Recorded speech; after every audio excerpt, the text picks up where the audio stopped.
विविध भारती पुणे ठळक बातम्या. देशाचा कोविड रुग्ण बरे होण्याचा दर आणखी वाढून तो आता 96.36% इतका झाला आहे. काल देशातले एकंदर 99,97,272 रुग्ण कोरोनामुक्त झाले आहेत.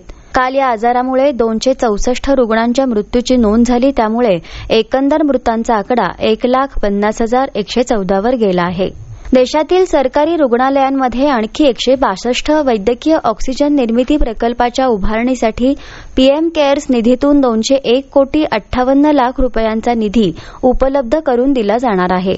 32 राज्य आणि केंद्रशासित प्रदेशांमध्ये या 154.19 मेट्रिक टन ऑक्सिजन निर्मितीची क्षमता असलेल्या 162 प्रकल्पांची उभारणी केली जाणार आहे. नागरीकरणामुळे नैसर्गिक आणि मानवनिर्मित आपत्ती काळात इमारती कोसळणं, रस्त्यावरील अपघात, कारखान्यांमधील अपघात या घटनांचा सामना करण्यासाठी शीघ्र प्रतिसाद वाहन आवश्यक असल्यानं आपत्ती व्यवस्थापन विभागामार्फत अशी 18 वाहनं जनतेच्या सेवेत देण्यात आली असल्याची माहिती आपत्ती व्यवस्थापन, मदत आणि पुनर्वसन मंत्री विजय वडेट्टीवार यांनी काल मुंबईत दिली.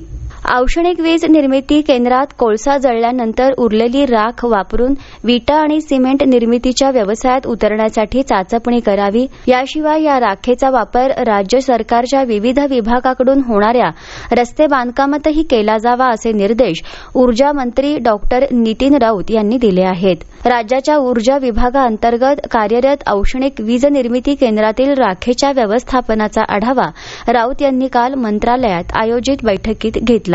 बालगृहामधून 18 वर्ष पूर्ण करून बाहेर पडलेल्या अनाथ उमेदवारांच्या सक्षमीकरणासाठी महाराष्ट्र राज्य सरकारनं नुकताच एक निर्णय घेतला आहे.